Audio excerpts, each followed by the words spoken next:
Everyone, welcome back to my channel. जय श्री कृष्णा, राधे राधे। आप सभी को देवशयनी एकादशी की ढेर सारी शुभकामनाएं। तो आज जो है वो एकादशी का श्रृंगार मैं शेयर करने वाली हूँ। तो आज जो है वो दही नहीं मिला।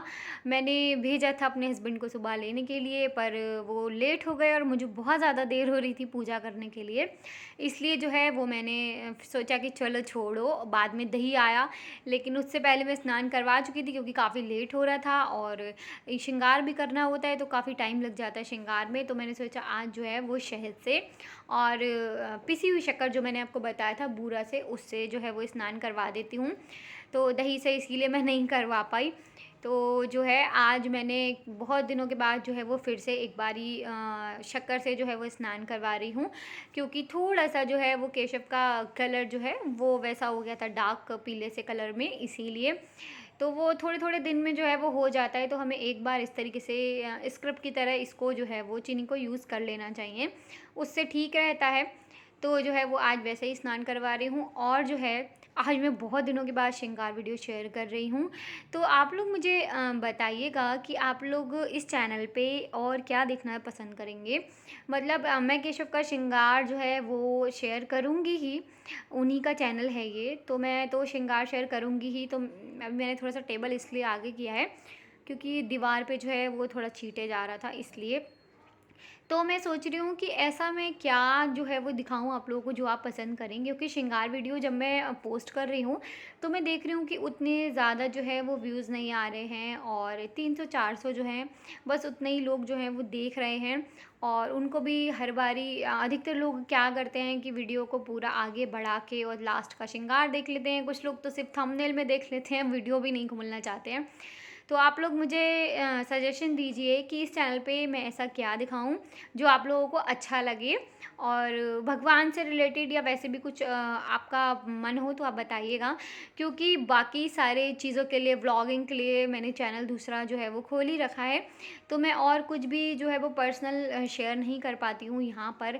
वो सब आपको उसी चैनल पे देखने को मिलेगा। तो अगर आप कुछ आपका सजेशन हो तो प्लीज़ मुझे बताइएगा, क्योंकि मैं नहीं समझ पा रही हूँ कि मैं जो है वो क्या श्रृंगार के अलावा क्या ऐसा दिखाऊँ जो आप लोगों को पसंद आए। तो प्लीज़ इसका जवाब जो है वो ज़रूर दीजिएगा। और आज मैं जो है वो ड्रेस पहनाने वाली हूँ केशव और माधव को, ब्लू वाली, जो लास्ट वीडियो में मैंने आपको ठीक करना बताया था। और इनके पास, लड्डू के पास नहीं थी वैसी ब्लू ड्रेस, इसलिए मैंने इनको ये पहना दिया। तो ना माधव का मैंने जो आपको बताया था कि मैंने गोटा लगा दिया था कमर में, केशव के भी और माधव के भी लहंगे में, तो उसके वजह से घेरा काफ़ी बड़ा हो गया है और माधव का घेरा एक्चुअल में काफ़ी बड़ा हो गया है। तो मुझे जो है वो थोड़ा पिन अप करना पड़ा है अभी। तो मैं ढूंढ के ब्लू कपड़ा, या फिर अगर मुझे नहीं मिला तो मैं मार्केट से थोड़ा सा ब्लू कपड़ा लाके, आधा मीटर जैसा भी मिला, तो मैं इसमें कपड़ा ही लगाऊंगी, उसी से नेफा बनाऊंगी। वरना जो है वो अच्छे से फिनिशिंग नहीं आ रही है और दिक्कत हो रही है। केशव के में तो फिर भी आ गई, लेकिन माधव के में काफ़ी मुझे दिक्कत हुई पहनाने में। वो सब पार्ट मैंने काट दिया था, तो मैंने पिनअप वगैरह कर दिया है ना, इसीलिए मैं सोच रही हूँ कि अब जो है वो नेफा वगैरह लगाऊँ जिससे अच्छे से मैं पीछे से बांध सकूँ। क्योंकि गोटा वाला मैंने पहले बनाती थी, तो मुझे पता है कि इसमें जो है वो प्रॉब्लम होती है, कभी बड़ा हो जाता है, कभी छोटा हो जाता है। और नेफे में क्या होता है कि वो खिंच जाता है डोरी, तो वो अच्छे से जो है वो बंध जाता है। तो आप लोग अगर बना रहे हो तो आप लोग जो है वो इस तरीके का गोटा बिल्कुल भी यूज़ ना करें, मैं आपसे यही कहूँगी, वरना थोड़ी सी प्रॉब्लम हो सकती है। तो माधव की तो पगड़ी भी देखिए मैचिंग की मिल गई है, तो कितने सुंदर लग रहे हैं और हो गए हैं तैयार। बिल्कुल एकदम केशव केशव की मैचिंग के आज हो जाएंगे ये। तो अब कर देते हैं केशव को रेडी। तो मैंने जो है वो दूसरे वाले चैनल पे दिखाया था, एक्चुअली लास्ट व्लॉग डाला था कि मैं कुछ दिनों से जो है वो शंख बजाने की कोशिश कर रही थी। और मतलब मुझे मुझे बड़ा शौक़ था कि मैं शंख बजाऊं, और पर मैं बजा नहीं पाती थी और ये होते नहीं थे मेरी पूजा के टाइम पे। तो मुझे यहाँ पर जब हम अभी रह रहे हैं ना, तो सारे ही घरों में जो है वो शंख की आवाज़ आती है, इधर उधर बिल्डिंग से भी आती है। तो मुझे बड़ा अच्छा लगता है कि काश हमारे घर में भी कोई शंख बजाए। तो जो है वो ये होते नहीं है उस टाइम पे, तो मैंने सोचा कि क्यों ना मैं ही ट्राई करूं शंख बजाना। तो जो है वो मैंने आई थिंक मंडे से या संडे से थोड़ा-सा ट्राई किया था बजाने का, और 3 दिन मैंने लगातार जो है वो सुबह-शाम आरती के बाद जो है वो शंख बजाना शुरू किया। तो थोड़ा-सा पहले बहुत दिक्कत हुई, 1 आध दिन मुँह में बहुत ज़्यादा दर्द भी होने लगा, तो मैंने छोड़ दिया। फिर जो है वो फाइनली 3 दिन के बाद जो है मुझसे शंख बज गया।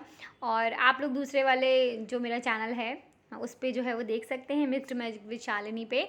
उसमें मैंने दिखाया है शंख बजाना। व्लॉग की शुरुआत ही मैंने जो है वो उस तरीके से की थी। तो अब जो है वो काफ़ी हद तक शंख जो है वो अच्छा बजने लगा है मुझसे, और मुझे काफ़ी खुशी होती है कि मैं अब पूजा के बाद शंख बजा पाती हूँ। काफ़ी सारे लोगों का ये कहना होता है कि लेडीज़ लोग को शंख नहीं बजाना चाहिए, और सिर्फ़ जेंट्स ही जो हैं वो शंख बजा सकते हैं। तो मुझे ऐसा लगता है ना कि आप अगर किसी को कोई भी चीज़ बता रहे हो, सपोज़ किसी ने मुझसे बोला कि, मैं किसी का कटाक्ष नहीं कर रही हूँ, मैं बस एक बात कह रही हूँ। किसी ने मुझसे बोला कि तुम्हें ये काम नहीं करना चाहिए, या औरतों को नहीं करना चाहिए, आदमियों को नहीं करना चाहिए, तो उसके पीछे का रीज़न पहले आपको पता होना चाहिए, उसके बाद ही आपको किसी से ये बात कहनी चाहिए। तो अगर मैं शंख बजाना चाहती हूँ, तो पहले मैंने सुना था कि औरतें शंख नहीं बजाती हैं, लेकिन किसी से ये कभी भी नहीं सुना कि क्यों नहीं बजाती हैं। तो उसके पीछे का पहले मैंने पूरा रीज़न जो है वो गूगल पे सर्च कर लिया था कि शंख लेडीज़ लोग को बजाना चाहिए कि नहीं बजाना चाहिए। तो उस पे मैंने काफ़ी पढ़ा, और उसमें यही लिखा हुआ था कि शंख जो है वो औरतों को बजाना बिल्कुल भी वर्जित नहीं है। हाँ, पहले के ज़माने में ऐसा होता था कि जेंट्स लोग ही जो है वो युद्ध वगैरह जब होता था, शंख बजाते थे। और अगर औरतें जो हैं वो शंख बजा लेती थीं, मतलब आदमी के आगे, तो उनकी जो है वो ईगो हर्ट हो जाती थी, और उनको ये लगता था कि एक लेडीज़ ने हमें युद्ध के लिए जो है वो आह्वान दिया है, और इस तरीके से मतलब वो उस चीज़ को गलत ले जाते थे। इसीलिए बोलते हैं कि शंख जो है वो औरतें नहीं बजाती हैं। इसके पीछे का और कोई भी रीज़न नहीं है कि औरतें शंख क्यों नहीं बजाती हैं या क्यों। हाँ, एक चीज़ और है कि प्रेगनेंसी के दौरान जो है वो शंख नहीं बजाना चाहिए, क्योंकि उससे हमारे पेट पे जो है वो काफ़ी असर पड़ता है, तो बच्चे को हार्म कर सकता है, इसलिए नहीं बजाना चाहिए। अदरवाइज़ कोई भी ऐसा नहीं है लॉजिक कि शंख औरतें नहीं बजाती हैं। तो अगर आपके सामने भी कोई ऐसा कोई मिथ लेकर आए, तो आप उसका रिप्लाई ज़रूर दें, और उसको पहले ये चीज़ बोलें कि भाई मुझे इसके पीछे का रीज़न बताइए, ठीक है? तो किसी भी चीज़ को जो है वो करने से पहले, कुछ नया शुरू कर रहे हो तो उसके बारे में ज्ञान ज़रूर ले लें, और उसके बाद जो है उस चीज़ को शुरू करें। तो श्रृंगार जो है वो हो चुका है, आशा करती हूँ आपको पसंद आया होगा। अगर श्रृंगार अच्छा लगा हो तो लाइक, शेयर, कमेंट ज़रूर करें। केशव के श्रृंगार में आज एक कमी है, मैं देखती हूँ किस-किस ने वो कमी नोटिस की है, कमेंट सेक्शन में बताइएगा। मैं मिलती हूँ अगले वीडियो के साथ। जय श्री कृष्णा, राधे राधे।